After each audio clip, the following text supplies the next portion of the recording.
LaMelo Ball has been on an absolute mission this season. After years of battling injuries and virtually no team success to look forward to, the 2024-2025 campaign has become his proving ground. Now for me, the question is, has he finally turned the corner from a flashy young talent who is inefficient but exciting to watch to a legitimate superstar who can carry the Charlotte Hornets to levels they've never seen before? In this one, we're going to talk about LaMelo Ball's explosive start to the season, his statistical growth over years past, and how he's been clutch for the Hornets game in and game out since the opening tip, and how his impact is gonna affect the Hornets and the league going forward. Now before we get into the video, make sure to subscribe if you haven't already, and if you breathe air or drink water, like this video. It takes all of 2 seconds and it helps out the channel. I'd appreciate you very much. Lastly, before I forget, if you have a Twitter, make sure you follow my new Twitter, as my old one was deleted unfortunately. But with that said, I'm following everyone back that follows me on Twitter. The link will be in the description, and let's hop into the video. From the inception of this season, LaMelo Ball has made it clear he's not here to play around with nobody. And I did tell people a couple years ago, just give him some time. He's a young player, when they talked about how inefficient he was and how overrated he might just be. And I've always disputed that. His opening game of the season was nothing short of spectacular against the Houston Rockets, where he scored 34 points, 8 rebounds, and had 11 assists. But it wasn't just the box score that was magnificent.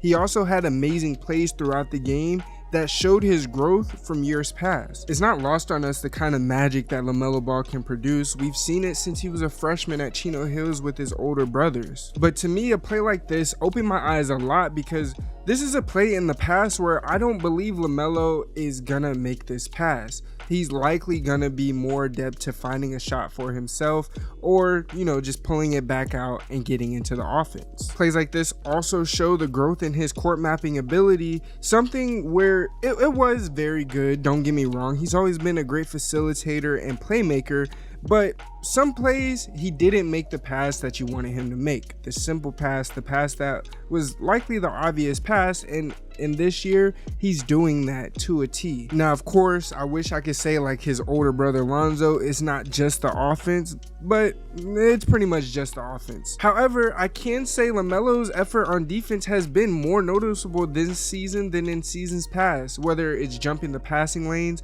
or closing out on shooters. He's clearly maturing on both ends of the floor. You usually can get away with not playing the best defense if you're amazing offensively, and LaMelo has been just that. But the fact that he's making extra effort to play defense shows some care on the defensive end. It shows that they're ready to take that next level as a team, but LaMelo's really ready to take that next step into superstardom. When you take a flash at the numbers, it's obvious that LaMelo's leap isn't just perception. It's fact. This season, he's averaging 30 points per game, nearly 10 more than his career average. That's not just growth, that's explosion. That's showing that I'm here and my time is now.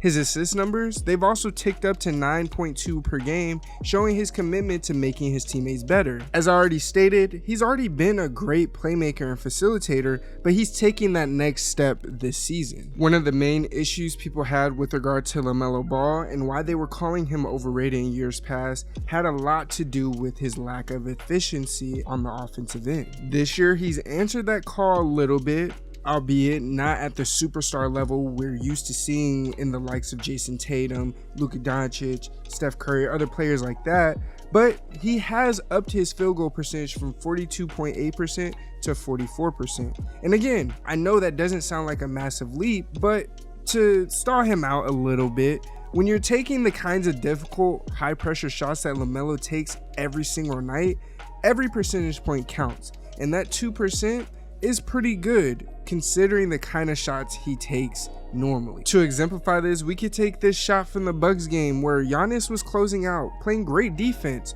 and LaMelo hits a step back 3 on him, barely flinches, and albeit a lot of his jumpers are step backs off one leg, just crazy unbalanced jumpers, and yet LaMelo is still able to knock him down. To exemplify what I'm describing, I love to go back to that Hawks game where he made a season high 9 3-point field goals, scored 34 points, but a lot of his 3-point field goals were off balance, just very unorthodox field goals that you wouldn't expect any player to take and make with confidence. Now I recognize that game is a double-edged sword when we're talking about efficiency as it relates to difficult shot making, because of course one simple look at the box score will show you that he only took one shot inside the 3-point line.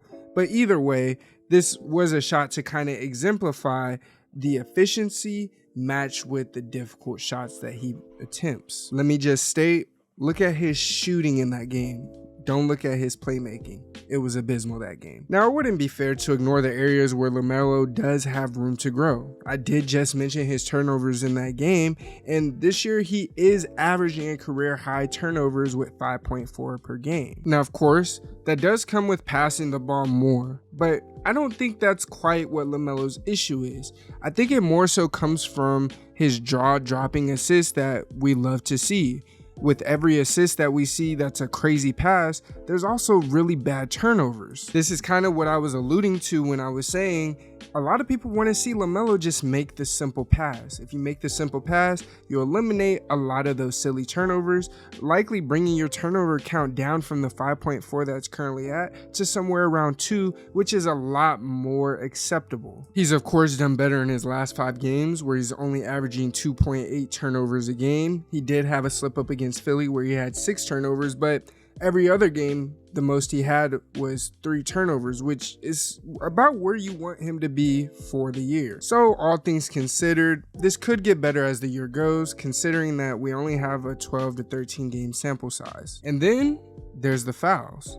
LaMelo's aggressive style on defense, it backfires sometimes, with him averaging nearly 5 fouls a game. It's great to see his effort, but he has to learn to pick his spots better, know when a steal opportunity is needed, because overall the Hornets need him on the floor, not the bench. He's their best player. We've already seen him foul out of 3 of the 12 contests that he's already taken part in, and it's by way of silly fouls like this one we see on the screen against the Magic. While he does show good effort on the help side, attempting to get a contest, not allow an easy bucket, it's still a silly foul. This is one of those times where it just seems like you let the bucket go and we live to see another day. Another example of this is this silly foul on Reed Sheppard.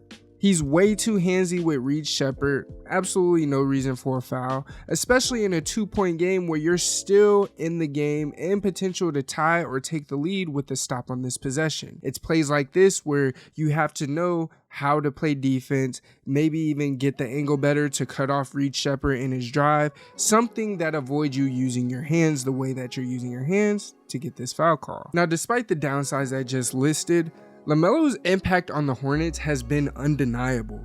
His leadership, both vocally and by example, has energized this team in a way we've never seen before. Charlotte is currently sitting at the 8th seed in the East, far from elite of course, but considering where they've been in recent years, that's progress, and it's a testament to LaMelo Ball and his leadership. But at the same time, it's bigger than just Charlotte. LaMelo represents the future of the NBA, a guard who can do it all with flair, confidence, the lack of media training, and he's one of those players that you just have to watch, whether you're a Hornets fan or not. Now, the multi-million-dollar question is, what's next? We know where he needs to improve, but where is LaMelo gonna help take this team next? Can he take them to the playoffs? The play-in might be more accurate, but is he a future MVP?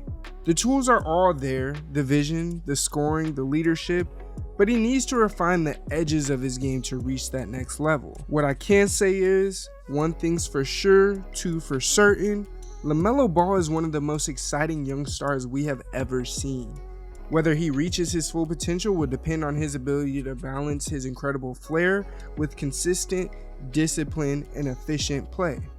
I think his health will remain relatively in check from this point in his career on, but I really want to know, what do you guys think? Is LaMelo Ball destined to be one of the greats, or does he still have too much to prove? Does he have too much to work on? And do you think he'll be a superstar in the next 2 to 3 years? Let me know in the comments below. And while you're there, don't forget to hit that like button like I said earlier. Subscribe if you haven't already. And I appreciate you guys for watching. It has been your boy TB with the greatest hoop stories and debates on the tube. And until next time, I am out. Peace.